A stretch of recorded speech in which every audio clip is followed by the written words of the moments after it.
Salve, salve, taverneiras e taverneiros! Estamos de volta hoje para falar sobre Uma Vida Pequena, A Little Life, um livro aí bastante polêmico aí no BookTok, no Booktuber, enfim, em todas as comunidades literárias do Brasil, fora do Brasil, no mundo, né? Uma Vida Pequena de Hanya Yanagihara, que causou uma avalanche de sentimentos, sensações e aflições por onde passou.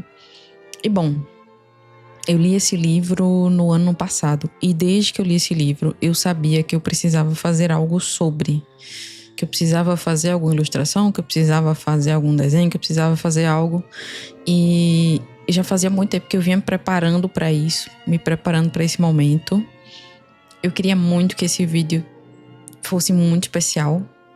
Eu acho que essa obra merece esse olhar mais carinhoso, já que é uma obra que, curiosamente, não é nada carinhosa, né? Bastante traumática, mas é uma obra que desperta sentimentos bastante agoniantes, mas ao mesmo tempo, pelo menos eu consigo ver aí uma beleza nisso tudo aqui. Enfim, desde que eu li, em resumo, eu sempre quis fazer algo, né? Alguma ilustração, algum desenho sobre. E na época, acabou que as coisas foram acontecendo para um outro lado e eu nunca conseguia falar sobre o que eu realmente queria. Então hoje, finalmente estou aqui para a gente conversar sobre esse livro e eu finalmente colocar para fora todo esse sentimento que estava guardado aí por um ano.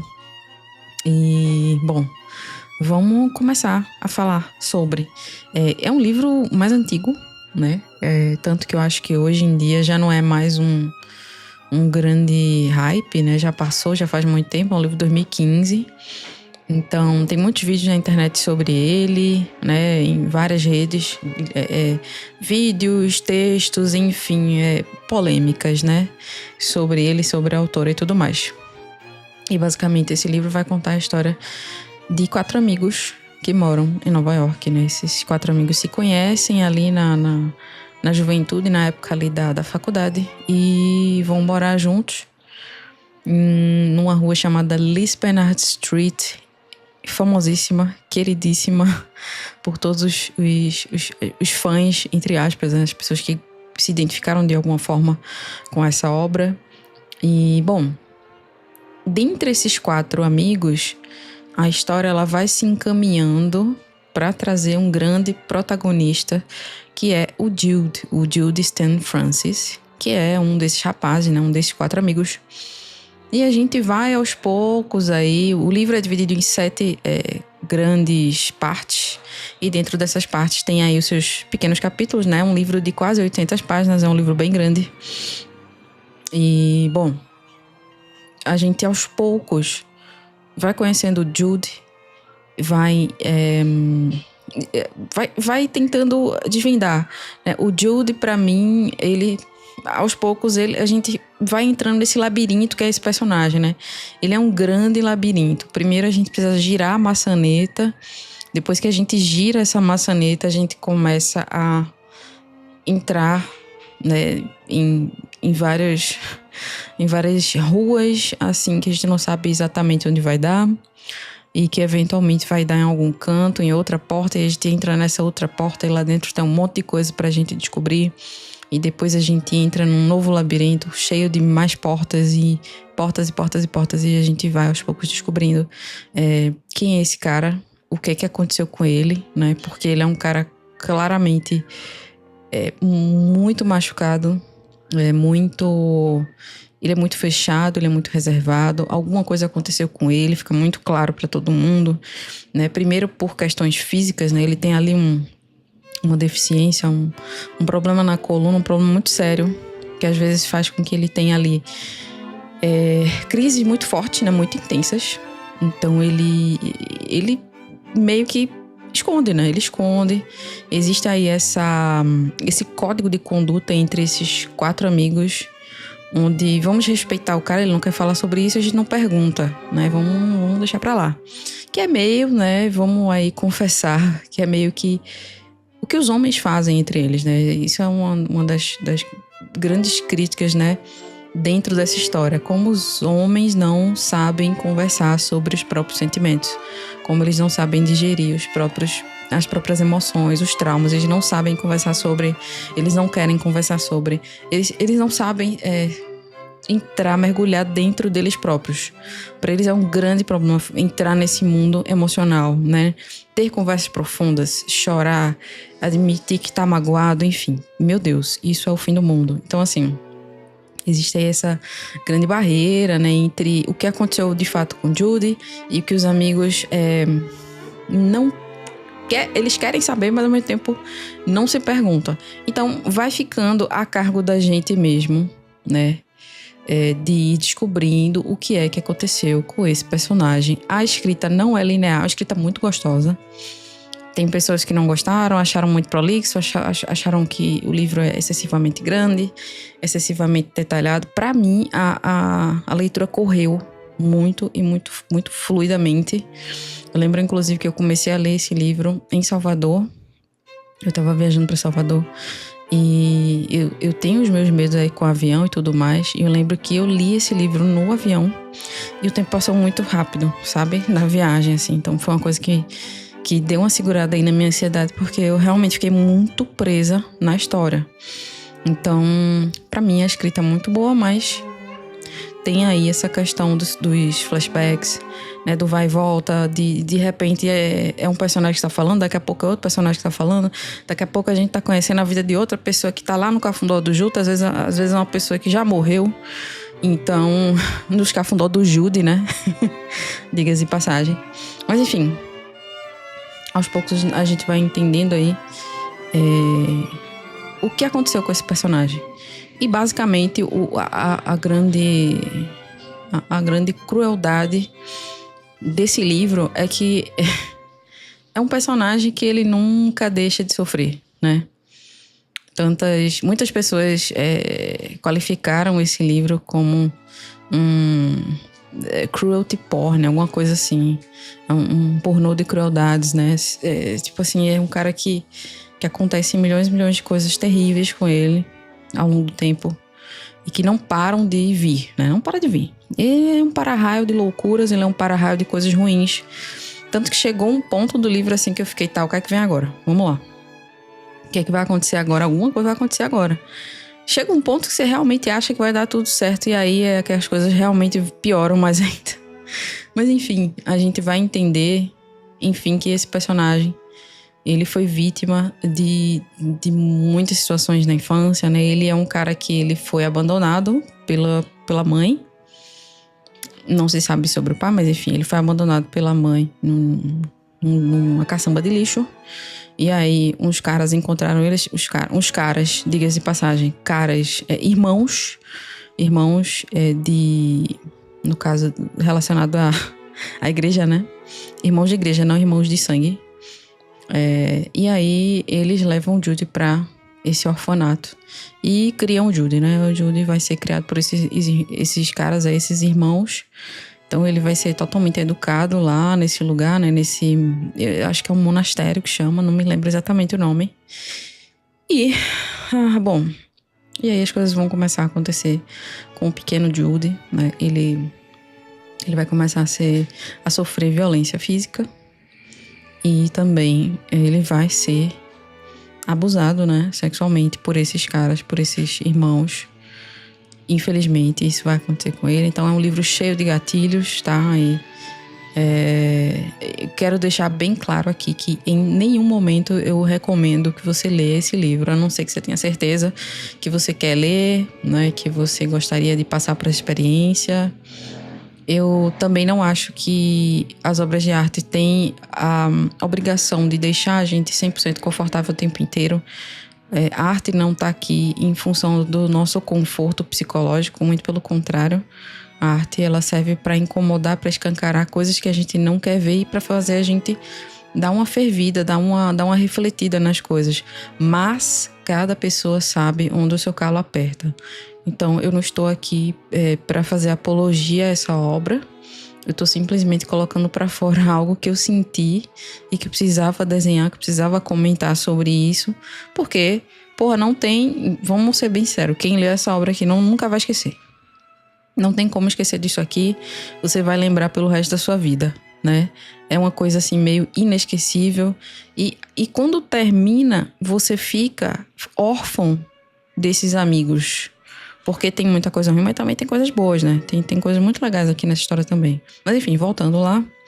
Os irmãos acabam com o Jude, né? O pequeno Jude. E um desses irmãos é a única pessoa que não faz nada com ele, não encosta nele, não maltrata ele, né? Muito pelo contrário, sempre acalma ele, sempre conversa com ele. Muito, muito solícito com o Jude. E um belo dia esse cara tem uma ideia. Jude, por que a gente não foge junto? Vamos fugir, vamos sair daqui, vamos embora, vamos fazer uma outra coisa, né? Vamos morar. E se eu não me engano, ele falava pro Jude de morar numa casa na floresta, que seria incrível, né? Que seria lindo, eles dois ali, num lugar tranquilo, num lugar de paz, enfim. O pequeno Jude pensa, bom, não tenho nada a perder, estou sendo maltratado. E esse irmão Luke é muito legal, ele nunca fez nada de ruim comigo, ele gosta muito de mim, ele me protege. De fato, o irmão Luke protegia o Jude, né? E bom, eles fogem, né? Eles fogem e vão... Eles, como não existem dinheiro, recursos, né, financeiros nessa fuga, imagino eu, né? Tinha ali um pequeno pé de meia, mas não o suficiente para se manter e manter uma outra pessoa. Então, o nosso querido irmão Luke e o pequeno Jude vão morando ali na beira da estrada, né? Naqueles motéis de beira de estrada, vão de motel em motel. Até que chega um momento que o nosso querido irmão Jude fala... Nosso querido irmão Luke fala... É Luke, gente? É Luke. Irmão Luke. É isso. Eu já tava até achando que eu tava me confundindo. Luke, Jude, enfim. O irmão Jude fala... Putz, errei de novo. O irmão Luke fala... Jude, eu acho que eu preciso muito da sua ajuda. Eu acho que... eu preciso muito que você faça com outros caras aquilo que eles faziam com você lá no monastério. Só que dessa vez a gente vai ganhar dinheiro pra isso. Né? A gente vai ganhar dinheiro, a gente não tem dinheiro. Eu preciso que você me ajude, você me ama. Então ele fica fazendo uma coisa muito enojante, né? Assim, pressionando psicologicamente uma criança, né? Se eu não me engano, nessa época ele tinha por volta de 10 anos quando fugiu. E aí o Jude cede, né? Porque não tinha o que fazer. E eles precisavam desse dinheiro. E o Jude já tinha feito isso antes, então ele já sabia como era. E assim vai. Gente, eu não vou dar muitos detalhes, mas enfim, é isso que acontece. Ele vai comercializar o corpo do Jude, né? Até que vai chegar um momento que ele vai ser pego pela polícia. A polícia já estava atrás desse cara, né? Quando ele percebe que a polícia está chegando, ele se vai de arrasta, né? E o Jude fica lá sem saber o que fazer, a polícia leva ele, né? Então levam ele para um orfanato, né? Levam ele para um orfanato. Nesse orfanato ali tem algumas famílias e tal, interessadas em adotar as crianças, etc. Aquela coisa, se comporte bem, né? Se porte bem, que aí vem uma família nova sempre. Então, o Jude sempre tentando se comportar bem. Ele era um bom menino, ele era um menino excelente, muito inteligente, muito carinhoso, apesar de tudo que haviam feito com ele. Muito carinhoso, muito respeitoso. Sabia cantar, né? Sabia cozinhar, sabia se virar, sabia fazer tudo. Enfim, abusam novamente do Jude, né? Mais uma vez. Aí o Jude decide fugir desse orfanato. E ele vai de carona em carona, de carona em carona. Vai acabar nas mãos de um psiquiatra chamado Dr. Traylor. O Traylor, né? O Traylor vai levar o Jude para casa dele, né? Vai olhar ali que o Jude tá com doenças sexuais. O Jude ali já tava com os seus 13, 14 anos mais ou menos, né? Então leva o Jude para casa, trata essas feridas, tranca ele no porão e adivinha só o que vai acontecer, gente, de novo. Mais uma vez, né? Mais uma vez, enfim. Então chega um certo momento que o Jude consegue escapar desse trailer, né? Não sem antes ter passado por coisas terríveis também, mas chega um momento que ele consegue escapar.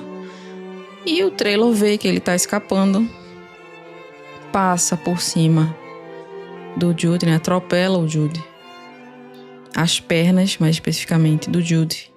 E assim ele é encontrado na beira da estrada por uma galera. Ele praticamente lascado, sem vida, passa por várias cirurgias, várias situações aí. É encontrado e finalmente é cuidado por uma terapeuta que faz, né? Enfim, ela vai fazendo aos poucos com que ele se abra para ela sobre essas coisas que aconteceram na infância e até ali. Então ele conta tudo, né? Eu esqueci o nome dela, mas ela é uma figura muito importante. E ela incentiva ele a fazer faculdade. Ela fala que ele é capaz, que nada disso que aconteceu é culpa dele. Ele não tem nada a ver com a maldade das pessoas, que ele é um menino maravilhoso, muito inteligente e que ele vai conseguir ter um futuro brilhante, etc, etc. Enfim, essa mulher acaba morrendo de câncer. E o Jude, sim, ele realmente vai estudar, ele consegue uma bolsa, né? Ele faz faculdade de direito e tudo mais. E é nesse contexto que esses amigos se encontram, né? Já adultos, já tendo acontecido tudo isso, Jude claramente já traumatizado da vida, das experiências, das coisas, das situações todas que haviam acontecido, naturalmente se fecha, né? Ele o que dá a entender, gente, ele valoriza muito esses amigos, muito, mas ele não se valoriza. Ele é um cara que na cabeça dele ele é sujo, né? A gente vê ele falando muito sobre isso, assim, intimamente, né? Os pensamentos dele, as reflexões dele. Ele é sujo, ele é feio, ele é defeituoso, ele é asqueroso, ele é problemático, né? Ele é o problema do mundo, ele não consegue enxergar valor nele próprio. Então, ele sempre se esconde, né? Ele sempre está usando roupas de manga, também por outra questão, por outra situação, porque ele se auto-inflige, né? Ele se corta pra, sei lá, na cabeça dele, pelo menos é o que mostra no livro, né? É como se fosse uma forma dele escapar de toda a dor que ele sente e ao mesmo tempo se punir, porque ele tem essa necessidade de punir ele próprio, porque na cabeça dele ele não tem valor nenhum. Enfim, é uma mente, né? É um scanner, análise de uma mente completamente traumatizada e que não se permite ser curada de alguma forma, né? Porque ao longo do tempo ele vai conhecer ali um médico da qual ele tem total confiança, e esse médico, que é o Andy, se não me engano, é a única pessoa que vai cuidar dele, que trata dessas questões das pernas dele, da coluna dele, mas também da questão dos cortes no corpo, das feridas que ele tinha. Esse cara conhece totalmente o Jude, é o único médico na qual ele confia, né? E, enfim. Então, esse cara recomenda ele milhões e milhões e milhões de vezes. Você precisa ver um psiquiatra, você precisa fazer terapia, você precisa conversar com alguém, Jude. Não é tarde pra isso. Vai lá, faça isso e aquilo. O Jude não quer, ele não acredita nisso, ele não quer. Ele não quer ajuda. Pra ele já não tem mais o que fazer, né? E eu acho que existe, assim, uma dificuldade muito grande dele falar sobre isso. Justamente porque ele tem muito medo que as pessoas achem que ele é um cara asqueroso, né? Ele tem medo que as pessoas vejam ele como ele próprio se vê, né? Como ele próprio se julga ser asqueroso, nojento, enfim, culpado por tudo, né? Dele ser um cara vulgar, né? Então, assim, milhões e milhões de traumas existem nessa mente, nessa vida, né? E que a gente vai acompanhando com o passar do tempo, né, o rolar das pedras, digamos assim, a coisa ela vai piorando e muito. Existem momentos muito bons. Existe um personagem chamado Harold que vai ajudar o Jude, que vai acolher o Jude, né? Quando ele entra ali no primeiro escritório de advocacia, ele não tem nem as roupas para usar, né? Porque ele não tem grana, né? Ele não tem dinheiro, eles muito jovens ali. Então, o Harold vê um grande potencial no Jude e ajuda o Jude de fato, né? É um grande parceiro do Jude, né? É um grande pai, né? O Harold é uma figura paterna muito forte na história, mas como sabemos, a cabeça de Jude já está completamente desmantelada e ele não consegue enxergar. Obviamente ele enxerga o Harold como uma pessoa muito importante na vida dele, mas ele não se enxerga digno de estar ao lado do Harold. Enfim, em resumo, gente, o Jude ele perdeu completamente a fé nele. Ele perde completamente a fé nele, nas coisas, né? Esses amigos são um grande apoio para ele. Em determinados momentos existem ali umas rusgas, uns problemas que acontecem entre eles, normal, a coisa, né? A coisa é assim mesmo. Esses 4 amigos são, na minha opinião, assim, um grande pilar nessa vida adulta do Jude, né? Tem ali o William, que é um grande amigo, que é um dos caras que... Um desses amigos, né? Um desses amigos dele que aspira em ser ator, né? O William, que é uma figura muito, muito forte, da qual o Jude nutre ali um carinho, um amor muito intenso, muito profundo. O William também nutre um carinho, um amor muito intenso, muito profundo pelo Jude, né? E futuramente eles se envolvem romanticamente, né? Enfim, tem o Malcolm e tem o JB. O Malcolm é aí o cara mais estável da turma, né? O cara que tem mais uma grana, que é esse que eu retratei aí com os óculos redondos. E ele é o arquiteto da turma, ele é o cara que faz uma das reformas na casa do Jude, quando o Jude já tem uma certa estabilidade financeira maior. Então é bem legal essa parte também deles trabalhando juntos e se cuidando, né? Uma relação de cuidados na medida do possível, né? Na medida em que o outro se deixa cuidar, né? E temos o JB, que é a figura que quer ser, né? Ele é aspirante a artista plástico, que é esse que eu retratei com os cabelinhos ali em homenagem ao nosso querido Basquiat. Então, o JB, ele não tem muitas granas assim na vida, mas ele tem uma situação financeira ok, né? Ele é criado ali pela avó e pela tia, se eu não me engano. E ele também vai conseguir, né? Ele vai conseguir essa aspiração de ser um grande artista, de ser uma grande referência, ao mesmo tempo que ele vai passar por situações psicológicas pesadíssimas, né? Ao mesmo tempo que ele vai se envolver com drogas e outras coisas, e vai provocar o Jude, e vai brigar com o grupo, né? Ele vai fazer algumas coisas ali na história que vai criar uma rusga, vai criar uma barreira, né? Com metade do grupo, né? Porque todo mundo amava muito, protegia muito o Jude. E de repente o JB faz algumas coisas ali que não são muito legais.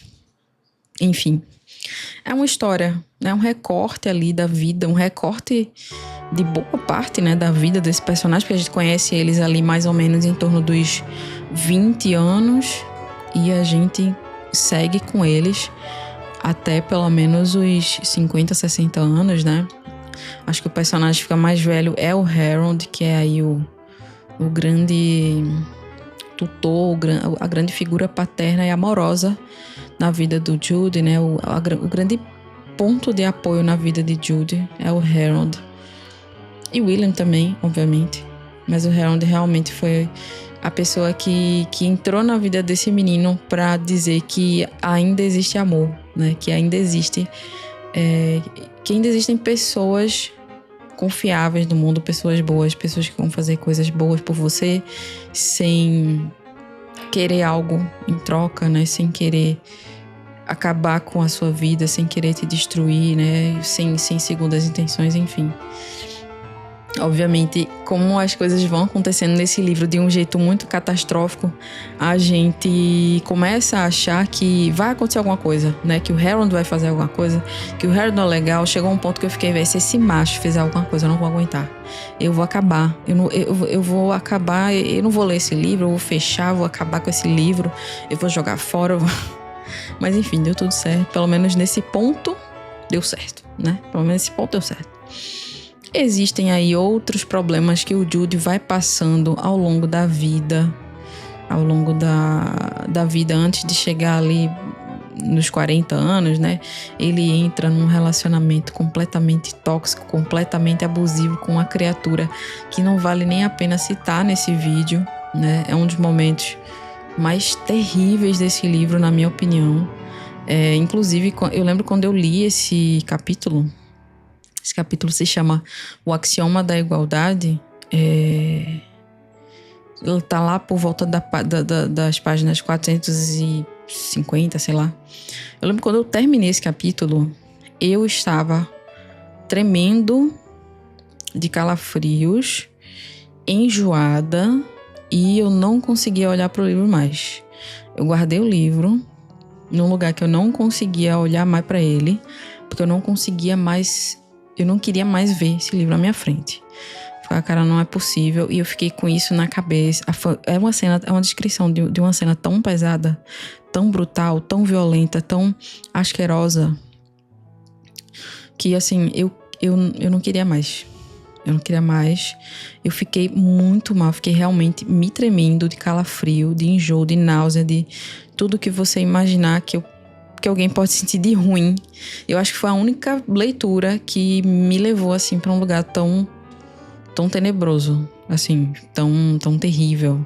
Eu não chorei, muita gente chora lendo esse livro. Eu não chorei, mas eu me emocionei lá no final. Acontecem coisas aí que levam a gente a se emocionar, e muito, né? Muito profundas. E enfim, essa parte do livro especificamente me deixou muito fisicamente mal, me sentindo realmente doente. Eu achei que eu ia adoecer. Realmente, eu lembro que eu peguei assim eu peguei um hobby, né, um negócio assim de frio, super quente, e coloquei em mim, né, e fiquei assim toda me tremendo e tipo pensando, cara, é só um livro, isso não tá acontecendo de verdade, isso não é verdade. Mas no fim das contas, gente, essa obra é muito sobre isso. É muito sobre até onde você é capaz de digerir isso, sabe? Porque eu até tava vendo o review do Rata falando sobre isso.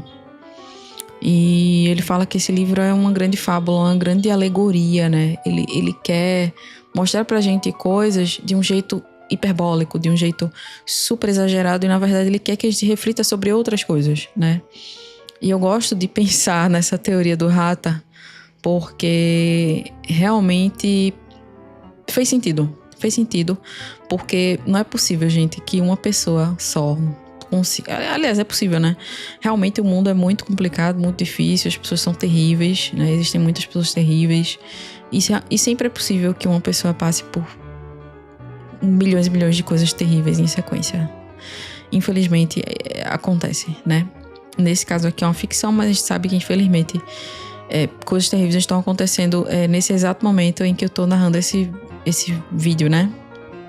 Mas, enfim, essa observação do Paulo Hatz me trouxe me levou para um outro lugar nesse livro, né? Eu não sei se eu vou ter coragem de ler de novo. Eu acredito que sim, porque eu já passei por isso, né? Já passei por todas as fases, as etapas que esse livro provoca na gente, né? E aí passar por isso tudo de novo, eu já estaria meio que mais ou menos blindada de algumas coisas, porque, enfim, eu já estive ali. Eu não sei se eu vou, né? De novo, não recomendo que leia, a não ser que você tenha vontade realmente de passar por a experiência. Não existem só coisas ruins, existem muitas coisas boas nesse livro, existem muitas reflexões positivas.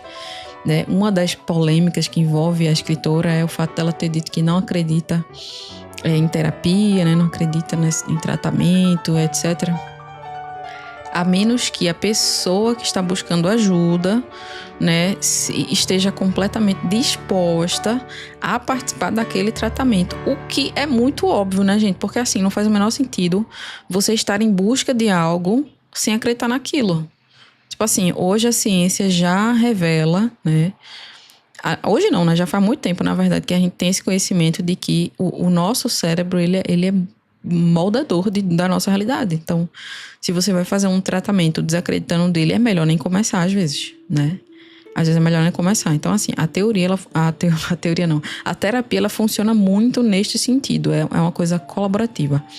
Você tem que estar disposto a estar ali, né? Você tem que realmente se entregar àquela experiência. Tem gente que odeia terapia, tem gente que ama. Eu nem amo, nem odeio. Eu acho que tem pessoas que têm mais consciência das suas próprias questões, são pessoas que se observam mais. Eu sou esse tipo de pessoa, sempre fui. Então eu acho que, no meu caso, a terapia é interessante, ao mesmo tempo que tem muitas questões que existem dentro de mim, que eu sei exatamente aonde vai dar, aonde vai desaguar. Tive experiências com terapia que foram boas, outras que não foram, né, com terapeutas, enfim. E é isso, eu acho que, como todo tratamento exige um comprometimento enorme do paciente, senão não tem como, né? A pessoa não vai, sei lá, abrir sua cabeça e dizer, pronto, agora você tá curado de tudo, eba, não faz o menor sentido. Mas enfim, polêmicas à parte, o próprio livro, né, o próprio rumo que essa história toma, conta pra gente que se esse personagem tivesse feito terapia, tivesse procurado algum tipo de tratamento, se alguém tivesse, sei lá, tido esse cuidado, essa atenção de levar ele pra uma terapia, mesmo que a força, sei lá, você vai ter que ir agora comigo, miserável, vamos lá pra terapia agora, eu vou te amarrar, sei lá. O rumo teria sido outro, né? Os rumos teriam sido completamente diferentes. E a cura pela fala, né, gente? Que é uma coisa que a moça que ajudou ele lá no passado fala pra ele. A mulher lá que eu falei que morreu de câncer, ela falou pra ele: você precisa falar sobre isso com outras pessoas. Você precisa conversar sobre isso. Terapia é cura pela fala. A gente precisa colocar pra fora pra entender esse labirinto que tá dentro da gente e sair dele de alguma forma. O Jude não fez isso. Os homens não fazem isso. Essa escrita da Hanya Yanagihara é muito potente nesse sentido. Os caras não fazem isso. Eles não. Se fosse um livro de 4 mulheres aí, eu tenho certeza que o rumo seria outro. Seria completamente diferente, porque nós mulheres falamos sobre nossos medos, nossos anseios, nossos sentimentos, nossas vontades. A gente fala até demais até. Então, assim, fica aí também essa grande reflexão dessa história muito bonita, muito terrível, bonita ali entre aspas, tá, gente? Não tô exaltando tristeza, nem violência, nem nada disso, não. Mas existe uma beleza na amizade e no amor que esse personagem encontra ao longo da vida e que, infelizmente, ele não se acha merecedor, né? Infelizmente, ele acredita que a vida dele é realmente muito pequena. Então é isso por hoje, tá? Espero que vocês tenham gostado desse vídeo. Falei como sempre. Acho que no fim das contas não falei nada. Espero que vocês tenham se divertido. Deixa o like, deixa o hype. O hype não, deixa o like, se inscreve. Se você tiver gostado deste conteúdo de hoje. E a gente se encontra no próximo. Até!